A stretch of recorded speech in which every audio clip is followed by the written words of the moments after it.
அன்பார்ந்த எனதருமை யூடியூப் நேயர்களுக்கு வணக்கம். இதுவும் ஒரு முக்கியமான பதிவு. ஒரு மனிதனுக்கு கர்மா என்று சொல்லக்கூடிய கர்மா என்பது ஒரு செயலின் துன்பம். கர்மாவை என்ன சொல்றான்னா, அனுபவிக்க வேண்டிய நபர்கள் அவருடைய பிறப்பு நட்சத்திரத்தை எடுத்துக்கிடும். பிறப்பு நட்சத்திரத்திற்கு 22வது நட்சத்திரம் எப்பயுமே ஸ்டாண்டர்டா வேலை செஞ்சுட்டே இருக்கும். இப்போ ஒருத்தர் அசுபதி நட்சத்திரத்துல போய் பிறந்துட்டார். அசுபதி, பரணி, கார்த்திகை, ரோகிணி, திருவோண நட்சத்திரம் எந்த காலத்திலும் அதன் மூலமாக நமக்கு கர்மாவை கொண்டாந்து விட்டுட்டே இருக்கும். இந்த திருவோண நட்சத்திரம் என்பது என்னது? சுக்கிரனுடைய தோஷம். சுக்கிரனுடைய தோஷம். அப்ப சுக்கிரனுடைய தோஷம் அப்படின்னு சொல்லி வரும்போது நாம் என்ன சொல்லலாம்னா, இந்த 22வது நட்சத்திரத்திற்கு உண்டான சுக்கிரனுடைய தோஷம் என்று சொல்லக்கூடிய, சுக்கிரன் என்று சொன்னால் பெண்ணு, திருமணம். அதற்கடுத்து என்ன சொல்லலாம்னா காதல், இந்த மாதிரி, அதாவது பெண் சார்ந்த ஒரு விஷயத்தில் அசுபதி நட்சத்திரத்தில் யார் பிறந்தாலும் அவர்கள் கண்டிப்பாக அது மூலமாக அவர்களுக்கு ஏதோ ஒரு விதத்தில் பிரச்சனை என்பது வந்து கொண்டேதான் இருக்கும். அதை மாற்றம்லாம் பண்ண முடியாது. ஒரு இது ஜென்ரலாக என்ன சொன்னா, நீங்க 22வது நட்சத்திரம் நைவாதம் அப்படின்னு சாதாரணமா எடுத்துடாதீங்க. 22வது நட்சத்திரம் நைவாத நட்சத்திரம்னு சாதாரணமா எடுத்துடக்கூடாது. இப்ப ஒரு மனிதன் உத்திர நட்சத்திரம், உத்திரம், அஸ்தம், சித்திரை, சுவாதி. அப்ப உத்திரத்தில் பிறந்தவனுக்கு 22வது நட்சத்திரம் திருவாதிரை. அந்த திருவாதிரை நட்சத்திரத்துல ஒருத்தன் மரணிக்கிறான் என்று சொன்னால் சாதாரண விஷயம் கிடையாது. அப்ப ஏதோ ஒரு விதத்தில் என்ன சொல்லணும்னா, இந்த பிறப்பு நட்சத்திரத்திற்கும் அந்த 22வது நட்சத்திரத்திற்கு என்ன சொல்றான்னா ஒரு கர்ம தொடர்பு ஏற்படும். அவன் வந்தது கல்யாணத்துக்கு, தன்னுடைய கல்யாண நிச்சயதார்த்தத்துக்கு அவன் வர்றான். அப்ப அந்த கல்யாண நிச்சயதார்த்தத்துக்கு அவன் வரும்போது அந்த திருவாதிரை நட்சத்திரத்துல காலையில 11:30 மணிக்கு என்ன சொன்னான்னா 11:30 மணிக்கு இறக்குறான். 11:30 மணிக்கு என்ன சொன்னா கொச்சின்ல இறக்குறான். அமெரிக்காவில இருந்து கொச்சின்ல வயிறு வலி அட்மிஷன் போட்டு இறக்குறான். சாயந்தரம் 5 மணிக்குள்ள கொண்டு என்ன சொல்றான்னா எல்லாத்தையும் டிஸ்போஸ் பண்ணிட்டாங்க. அப்ப 22வது நட்சத்திரம் என்று சொல்லக்கூடிய அந்த திருமண தோஷத்தை கொடுக்கக்கூடியது திருவாதிரை. அப்ப திருமண தோஷத்தை கொடுக்கக்கூடிய நட்சத்திரமாக இருக்கிற காரணத்தினால அவன் திருமண விஷயத்தில் நீங்கள் எப்பயுமே நாள் குறிப்பதில் ஜோதிடர்கள் ரொம்ப கவனமாக இருக்கணும். அதே சமயத்தில் இந்த எல்லா மனிதனுமே தன்னுடைய 22வது நட்சத்திரம் வாழ்நாள் ஃபுல்லாவே உங்களை சோதனை பண்ணி கொண்டுதான் இருக்கும். அப்ப இந்த 22வது நட்சத்திரத்திற்குண்டான உணவுகளை நாம் தானம் பண்ண பறவைகளுக்கு தானம் பண்ணனா போதும், மனுஷனுக்கு தானம் பண்ண வேண்டிய அவசியம் கிடையாது. பறவைகளுக்கு தானம் பண்ணுங்க. பறவைகளுக்கு தானம் பண்ண உணவு, அந்த உணவை தானம் பண்ணுங்க. கண்டிப்பாக உங்களுடைய கர்மாக்கள் கண்டிப்பாக குறையும். அதே சமயத்துல என்ன செய்ய, எல்லா மனிதனுக்குமே இந்த 22வது நட்சத்திரம் என்பது ஒரு சோதனைக்குள்ளானதுதான். இப்ப செவ்வாயுடைய நட்சத்திரத்துல போய் பிறந்தவர்களுக்கு ஃபுல்லாவே என்ன சொன்னா சனி பெரும் பிரச்சனைக்குரியதாகவே இருக்கும். செவ்வாயுடைய நட்சத்திரத்துல போய் பிறந்தவங்களுக்கு சனி 22வது நட்சத்திரமாக வரும். அந்த 22வது நட்சத்திரத்திற்கு உண்டான அந்த 22வது நட்சத்திரம் வாழ்நாள் ஃபுல்லாக தொழில் சார்ந்த தாழ்வு மனப்பான்மை. சனி என்று சொன்னால் தாழ்வு மனப்பான்மை, மனதில் ஒரு நிம்மதியை கொடுக்கக்கூடிய கிரகம் அல்ல. அது என்ன செய்யும்னா ஒரு மனிதனுக்கு 22வது நட்சத்திரம் அப்படின்னு சொல்லி வரும்போது ஒவ்வொருத்தருக்கும் என்ன சொன்னா செயல்கள் வேறமா. ஒரே சனிதான் பிரச்சனைக்குரியது என்று சொன்னாலும் அந்த சனி என்பது வெவ்வேறு விதமாக வேலை செய்யும். இப்ப பூசத்துக்கு உண்டான சனி ராகுவின் மூலமாக வேலை செய்யும். அனுசத்திற்கு உண்டான சனி சூரியன் மூலமாக வேலை செய்யும். உத்திரட்டாதி என்று சொல்லக்கூடிய சனி சந்திரன் மூலமாக வேலை செய்யும். ஒன்று ராகு மூலமாக பிரச்சனையை கொடுக்கும், ஒன்று சூரியன் என்று சொல்லக்கூடியதன் மூலமாக பிரச்சனையை கொடுக்கும். ஒன்று என்ன சொல்றா சந்திரன் மூலமா. இப்ப மூணு வெவ்வேறு கோணங்களில் அந்த நபர் பிரச்சனையை அனுபவிச்சுட்டு இருப்பார்.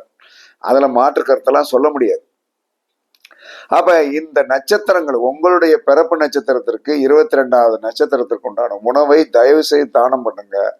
பெரிய மரணங்களில் இருந்தும், பெரிய பிரச்சனைகளில் இருந்தும், பெரிய சங்கடங்களில் இருந்தும், பெரிய கஷ்டங்களில் இருந்தும் நீங்கள் தப்பித்துக் கொள்வீர்கள். இந்த உலகத்தில் வழிபாட்டை விட தானங்கள் தான் சிறந்தது என்று சாஸ்திரம் சொல்கிறது. அந்த தானங்களை நீங்கள் பண்ண பண்ண பண்ண பண்ண பண்ண பண்ண பண்ண பண்ண என்ன நடக்கும்? தானங்களை பண்ணி பாருங்கள். கண்டிப்பாக உங்களுடைய வாழ்க்கையில் என்ன சொன்னா மறுமலர்ச்சி என்று சொல்லக்கூடிய கர்மா கண்டிப்பாக தானம் பண்ணால்தான் குறையும். தானம் என்பதை விட தர்மம் பண்ணணும். தர்மம் என்பது எதிர்பாராத, இந்த தர்மம் பண்றோம், இதனால் என்ன நமக்கு ஒரு லாபம் கிடைக்கணும் அப்படிங்கிற நோக்கமே இல்லாமல் தர்மம் பண்ணணும். ஆனால் அந்த நட்சத்திரங்கள் அதற்குண்டான பலாபலனுடைய கர்மாவை உங்களுக்கு குறைச்சி தரும், உறுதியாக குறைச்சி தரும். அதை நீங்கள் பண்ணணும். நீங்கள் நிறைய பேர் என்ன சொல்றேன்னா ஏதோ ஒரு தானம் பண்ணிட்டு இருப்பீங்க. ஒருத்தர் இப்போ இலகுவாக ரைஸு தர்மம் என்ன சொல்றான்னா அன்னதானம் தான் பண்ணுவதற்கு உண்டான வழிகள் பண்ணிட்டு இருப்பேன். அன்னதானம் என்பது எல்லாருக்கும் போதுதான், யார் வேணாலும் பண்ணலாம், எப்ப வேணாலும் பண்ணலாம். ஆனால் உங்களுடைய நட்சத்திரத்திற்கு, பிறப்பு நட்சத்திரத்துக்கு 22வது நட்சத்திரத்துக்கு உண்டான உணவு என்ன என்று கண்டுபிடித்து நீங்கள் வாரத்தில் ஒரு நாள் தானம் பண்ணா போதும். என்ன கிழமையில அந்த என்ன சொல்றான்னா ஒவ்வொருத்தருடைய 22வது நட்சத்திரத்திற்கு உண்டான கிழமைன்னு இருக்குது. இப்ப சூரியன்னா ஞாயிற்றுக்கிழமை, அவ்வளவுதான், பிரச்சனை முடிஞ்சு போச்சு. இப்படி பண்ணி வாருங்கள். ஏன்னா இது ஒரு ஆபத்தானது என்பதை என்ன சொல்றான்னா ஒரு நிகழ்வு நடந்திருக்கிறது, ஒரு நிகழ்வு நடந்து முடிந்திருக்கிறது. அந்த நிகழ்வுடைய தன்மை ஒரு பையனுடைய நட்சத்திரத்துக்கு 22வது நட்சத்திரத்துல அவன் மரணிக்கிறான் என்று சொன்னால் அப்ப எவ்வளவு கொடூரமான அமைப்புல போய் நடந்திருக்கும். அப்படிங்கும் போது நமக்கே பதறுது, உண்மையாவே பதறுது. ஒரு துக்க செய்தியை கேட்கும் போது, ஒரு கல்யாணத்திற்கு நிச்சயம் பண்ணி நாளைக்கு நிச்சயதார்த்தத்தில் கலந்து கொள்ள வேண்டிய அந்த பையன் முதல் நாளே இறக்கிறான் என்று சொன்னால் அவனுடைய 22வது நட்சத்திரத்தில் இறக்குறான். எவ்வளவு மோசமானது, எவ்வளவு கர்ண கொடூரமானது. எவ்வளவு சம்பளம் வாங்கின பையன் இப்படி இறந்திருக்காரானே அப்படிங்கும் போது அப்படியே நெஞ்செல்லாம் படபடங்க. நீங்க சாதாரணமா நினைக்காதீங்க. ஏன் திரும்ப திரும்ப சொல்லணும், மரணம் கொடியது. அது மரணம் கொடியது. அந்த கொடியதை கரெக்டா ஒரு அஸ்ட்ராலஜியில சொல்லப்பட்டிருக்கிற விஷயத்திற்கு தக்கன நடக்கிறது என்று சொன்னால் எவ்வளவு மோசமான ஒரு நிகழ்வை அது கொடுத்திருக்கும் என்பதை பார்த்து கொள்ளுங்கள். அதனால தயவு செய்து ஸ்டாண்டர்ட் பொசிஷன் என்பது உங்களுடைய பிறப்பு நட்சத்திரத்துக்கு 22வது நட்சத்திரத்துக்கு உண்டான உணவை தானம் பண்ணுங்க, தர்மம் பண்ணுங்க, நல்லா இருப்பீங்க. அதற்கு அடுத்த பிரசன்ட் ஸ்டேஜ் உங்களுடைய திசை, எந்த திசையாக இருந்தாலும் சரிதான். திசைக்கு சாரம் கொடுத்தவன் திசை நாதகன். ஒரு திசை நடக்கும், ஒரு திசை என்ன திசையா வேணாலும் இருக்கட்டும். ஆனால் அந்த திசை நாயகன் நின்ற நட்சத்திரத்துக்கு 22வது நட்சத்திரம் உங்களுக்கு பிரச்சனைக்குரியது. திசை நாயகன் நின்ற நட்சத்திரத்திற்கு 22வது நட்சத்திரம், ஒருத்தருக்கு அனுச நட்சத்திரத்திலிருந்து திசை ஓட்டினால் அவருக்கு சுக்கிரன் தான் பிரச்சனைக்குரிய வருவார். பூர நட்சத்திரம் பிரச்சனைக்குரியவர். அவர் என்ன பூர நட்சத்திரம் பிரச்சனைக்குரியவர்? மங்கள தோஷம், திருமணம் சார்ந்த விஷயத்தில் ஸ்டெப் எடுக்கும் போதெல்லாம் அங்க அடி கிடைக்கும். அப்ப என்ன செய்யணும் அப்படின்னா பூர நட்சத்திரத்திற்குண்டான எலும்புச்சம்பளத்தை தானம் பண்ணிக்கொண்டே வர வேண்டும். பூர நட்சத்திரத்திற்குண்டான எலும்புச்சம்பளத்தை நீங்கள் தானம் பண்ணிக்கொண்டே வாருங்கள். தானம் பண்ணிக்கொண்ட தர்மம் பண்ணிக்கொண்டே வாருங்கள். கோவிலில் போய் என்ன சொன்னா ஒரு எலுமிச்சம்பளத்தை டெய்லி என்ன விநாயகருடைய தும்பிக்கைக்குள்ள லேசா சொறி விட்டுட்டு வாங்க. யாரோ ஒருத்தர் அதை எடுத்துட்டு போக வேண்டிய ஒரு சூழ்நிலையோ, அதை போய் ஜூஸ் போட்டு குடிக்க வேண்டிய சூழ்நிலையோ கண்டிப்பாக நடக்கும். அப்ப நம்ம என்ன செய்யணும்னா கண்டிப்பாக அந்த திசை நாயகன், இப்ப நமக்கு ஒரு திசை நாயகன் நின்று ஓட்டிக்கிட்டு இருக்கான்னா அவனுடைய நட்சத்திரத்திற்கு 22வது நட்சத்திரம் தான் உங்களுக்கு துன்பத்தை கொடுத்து கொண்டிருக்கும். இப்ப எனக்கெல்லாம் என்ன சொல்றான்னா சனி தசை 19 வருஷத்தை நான் முழுமையா முடிச்சேன். சனி தசையில தான் முழுமையாக 19 வருஷம் ஜோதிடம் சார்ந்த சுத்தமான அறிவியெல்லாம் கிடைச்சிச்சு. அதுக்கு முன்னால தெரியும் அந்த 19 வருஷம். இப்போ ஒரு புதன் தசையில ஒரு 5 வருஷம் போயிருக்கு, 24 வருஷம். அதுக்கு முன்னாடி இருக்கிற குரு தசையில் கொஞ்சம் ஒரு சாராம்சம், ஒரு 25-26 வருஷம் ஆகும். அப்ப சனி திசையில் ஜோதிடத்தை முழுமையாக தெரிந்து ஜோதிடம் பார்க்க உட்கார்ந்தேன். உட்கார்ந்தன்னா எனக்கு சதய நட்சத்திரத்துல சனி உட்கார்ந்துச்சு. அப்ப சதய நட்சத்திரத்திற்கு வந்து 22வது நட்சத்திரம் சதயம், பூரட்டாதி, உத்திரட்டாதி, ரேவதி, கேட்டை நட்சத்திரம். சதய நட்சத்திரத்திற்கு 22வது நட்சத்திரம் கேட்டை நட்சத்திரம். அந்த கேட்டை நட்சத்திரத்துக்கு உண்டான தோஷம் சந்திரன்.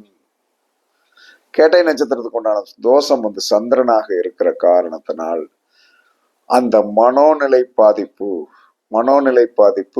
ஈஸியா என்ன வெக்ஸ் ஆக்கிடுவாங்க, ஈஸியா டென்ஷன் ஆயிடுவேன், ஈஸியா சத்தம் போட்டு கோன்னு கத்துவேன் அந்த கர்மாவன்.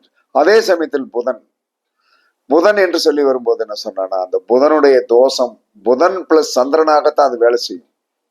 அதாவது வந்து என்ன சொன்னா, சந்திர தோஷம், ஆனால் புதன் பிளஸ் சந்திரனாத்தான் வேலை செய்யும். அப்பங்கும்போது அதோடைய ஆதிபத்தியமுடைய ஏமாற்றமடைதல் அத்தனை செய்யும். அப்ப நம்ம என்ன செய்யணும்னா, அந்த அந்த சந்திர தோஷம், அந்த அந்த அந்த கேட்டை நட்சத்திரத்திற்கு உண்டான செரி பழத்தையோ வல்லாரை மிட்டாயோ நம்ம வந்து தானம் பண்ணத்தான் நம்ம அந்த கர்மாக்களை வந்து கண்டிப்பாக குறைக்க முடியும், இல்லைன்னா குறைக்க முடியாது. இது ஸ்டாண்டர்ட் என்பது நம்ம பிறப்பு நட்சத்திரத்துக்கு 22வது நட்சத்திரத்துக்கு உண்டான உணவையும் ஆல்ரெடி இப்ப நம்ம சுத்து வந்துகிட்டு இருக்கும் போது இப்ப நமக்கு என்ன திசை போடுகிறதோ அந்த திசை நாயகனுக்கு உண்டானவன் எங்கே உட்கார்ந்து திசை நாயகனுக்கு உண்டானவன் திசை என்ன திசை ஓடுகிறதோ அந்த திசைக்கு உண்டான கிரகம் எதுல இருந்து உட்கார்ந்து ஓட்டுதோ அதுல இருந்து 22வது நட்சத்திரத்துக்கு உண்டான உணவை தானம் தர்மங்கள் பண்ணினீர்கள் என்று சொன்னால் உங்களுடைய வாழ்க்கை வந்து என்ன சொன்னான்னா கஷ்டத்திலிருந்து மீண்டு விடுவீர்கள். கஷ்டத்திலிருந்து மீண்டு விடுவீங்க. ஏன்னா இதுக்குள்ளதான் சூட்சுமத்தை வைத்து அடைச்சி வந்து என்ன சொல்ற நம்மளை இம்சையா படுத்துவான். அப்ப இதெல்லாம் உண்மையானா நம்ம முன்னோர்கள் சொல்லி இருக்கிறதை நாம் பரிச்சித்து பார்க்கும் போது அது நமக்கு வந்து உண்மை என்று படும்போது நாம நம்பித்தான் ஆகணும். அப்ப எப்பயுமே ஸ்டாண்டர்டாக ஒரு தர்மம் என்பதை வைத்துக் கொள்ளுங்கள். ஒவ்வொரு திசை குறைஞ்சது 6 வருஷம் திசை, 7 வருஷம், அதுக்கடுத்து என்ன சொன்னா 10 வருஷம், 16, 17, 18, 19, 20 இவ்வளவுதான் திசைகள். இது காலங்காலமாக இந்த வினைகளை அது செய்து கொண்டேதான் இருக்கும். அதை நம்மளால மாத்திக்கிட முடியாது. தர்மத்தாலும் தானத்தாலும் தான் நாம் மாற்றிக்கொள்ள முடியும் என்று சாஸ்திரம் சொல்லுகிறது. கண்டிப்பா பரிச்சித்து பாருங்க. அப்ப என்பது நம்முடைய பிறப்பு. அதற்கடுத்து என்ன சொன்னா, இடையில சுத்தி கொண்டிருக்கிற திசை நாயகன் உட்கார்ந்த இடத்திற்கு 22வது நட்சத்திரத்திற்கு உண்டான உணவு பழங்கள் எது வேணாலும் உங்களுக்கு விருப்பப்படுவதை நீங்கள் வாரம் ஒரு முறை அந்த கிழமைகளில் தயவு செய்து விடுங்கள். உங்களுடைய கர்மா வந்து என்ன சொல்லணும் குறையும். மரணம் என்று சொல்லக்கூடிய ஒரு சங்கடமான ஒரு நிலைமை,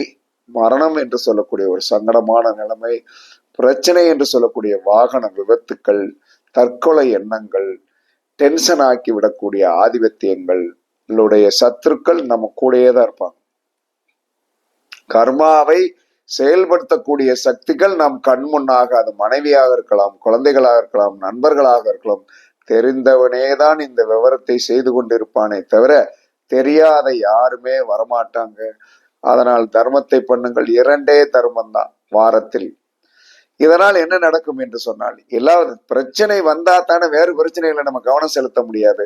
அப்ப பிரச்சனைகளுக்கு தீர்வு நமக்கு தெரிஞ்சு போச்சு. பிறப்பு நட்சத்திரத்துக்கு 22வது நட்சத்திரம் திசை ஓடிக்கு இப்ப நம்ம என்ன பிரசன்ட்ல வந்து என்ன திசை ஓடிக்கொண்டிருக்கிறோம், அந்த திசை நாயகன் எந்த நட்சத்திரத்தில் உட்கார்ந்து இருக்கணும், அதுக்கு 22வது நட்சத்திரத்துக்கு உண்டான உணவை பழங்களை தானம் பண்ணுங்கள். சத்தியமாக உங்களுடைய வாழ்க்கையில் வந்து சீரமைக்கப்படுவீர்கள் என்று கூறி உங்களிடமிருந்து விடைபெறுவது சிப்பிப்பாறை ஜோதிடர் சாதி ராகவன் ஜெயபாலாஜி. சுகமே சொல்க, வாழ்க வளமுடன், வணக்கம்.